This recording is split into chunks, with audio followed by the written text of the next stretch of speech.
to now providing massive support to Ukraine and NATO coordinating the support to Ukraine with the new command. Moment I veçantë është organizimi dhe mbështetja që po jepet Ukrainës, e cila sipas Stoltenberg duhet të vazhdojë dhe nëse duam sukses të luftës duhet mbështetur Ukraina me më shumë armatim. One of the NATO allies in Netherlands. So therefore, it is a pleasure to welcome you.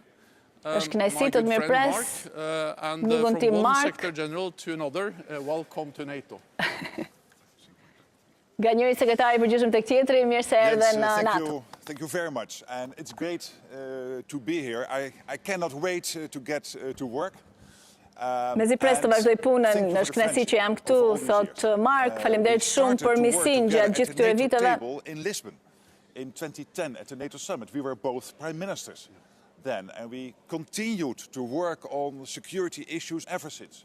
Mirë, duke qenë se Stoltenberg ka qenë edhe sekretari, ka qenë dhe kryeministër i Norvegjisë, thot për një kohë të gjatë kemi qenë së bashku dhe si kryeministra duke dëgjuar dhe unë kam qenë më pas aty duke dëgjuar ty si sekretari i përgjithshëm i NATO-s. NATO tani është më e madhe, është më e fortë, më e bashkuar. Dhe për mua është një nder i madh që të pasoj ju si sekretari i përgjithshëm i NATO-s. Ne besojmë transatlantic bond is the foundation of our alliance, and I can assure you, I will do my utmost to ensure that it will stay rock solid. Do të garantoj se do bëj gjithçka që NATO të vazhdojë të qëndrojë si një shkëmb i fortë.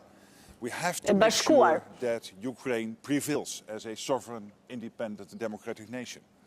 Of course, our të njëjtin angazhim shpreh dhe Mark Rutte sa i përket Ukrainës për të ndihmuar dhe mbështetur Ukrainën në mbrojtjen e saj dhe në fitoren ndaj Rusisë. And then, of course, you were the one building all those alliances all around the globe, NATO's partnerships. And they have to go wider and deeper, given all the insecurities in the world.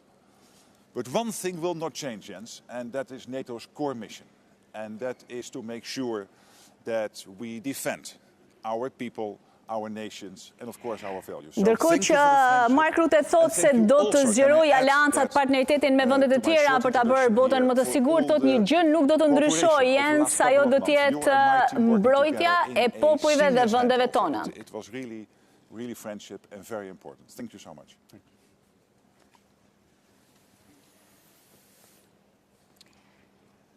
I think there are times for a couple of questions. Okay? Mirë, ka edhe pyetje në këtë moment, është ky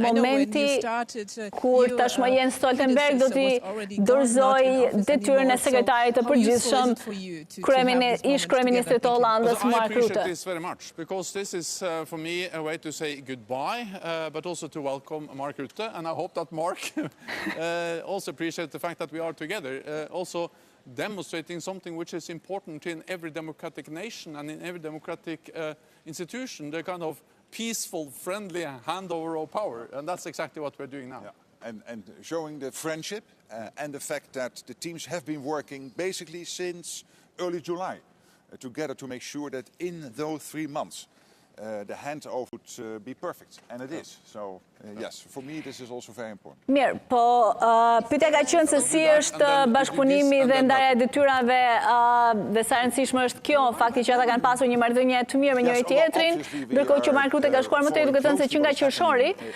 që nga korriku, kur ai u zgjodhe dhe sekretari i përgjithshëm, ekipet kanë punuar në mënyrë që gjithçka të jetë e gati dhe e përgatitur për këtë moment kur Mark Rutte do të marrë edhe postin e sekretarit të përgjithshëm. But there is also a clear worry here. Yes, could you also answer the same question, because that was my question as well, the recent developments in Lebanon? So we are, of course, deeply concerned about the escalation we see in the Middle East and in Lebanon. Është pyetur edhe për Libanin, për atë çfarë po ndodh atje, jemi të shqetësuar për atë çfarë po ndodh dhe eskalimin e situatës atje. Ne do të vazhdojmë të mbështesim për deeskalimin e situatës dhe për të gjetur një zgjidhje politike. The situation in Lebanon. Then I think we can do that one, and then that's the last one. incoming Secretary General, what will be your absolute top priority on day one? Kush do të jetë prioriteti kryesor i Mark Rutte në ditën e parë? Janë tre, thot Mark Rutte, është e vështirë për t'i ndarë Ukraina në krye të listës. We have to invest more and close Do the të investojmë më capability shumë gaps and try to achieve on all the targets NATO has set here. And për thirdly, we have to të do ndihmuar more to Ukrainën. make sure that we really build on the NATO partnerships which have been established over the years now, Duhet të including in the rindërtojmë Far East. partneritetin So e I would NATO-s. think they are all three equally important, but obviously Ukraine is very much in our thoughts. Por natyrisht Ukraina mbetet çështja kryesore, thot Mark A Rutte. personal question for you, because you were our longest sitting prime minister in the Netherlands. You said to me, well, after that I'm going to be the teacher at a school in The Hague. Mirë, duket se ka një pyetje personale për Mark Rutte, pas 13 vjetësh të postit të kryeministrit, tha ju më keni thënë se do të vazhdoni të jeni mësues, pse pranuat të sekretari i përgjithshëm? Crisis in The Hague in July last year. And then I thought about it over summer, given the fact that there was this vacancy and that I already had to say no previously to the American president because I'm still in office and it would have led to new elections in the Netherlands, but then the government collapsed. I thought deeply about it during the summer, and then I decided in September, October, given the whole situation now, that I would give it a try, and then of course I had to work hard to convince all allies.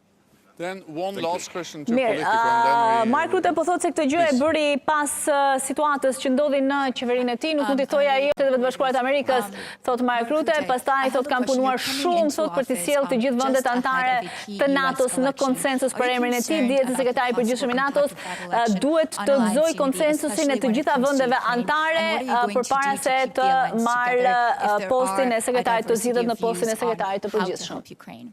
I'm not worried. I know both candidates very well. I worked for 4 years with Donald Trump. He was the one pushing us to spend more, and he achieved.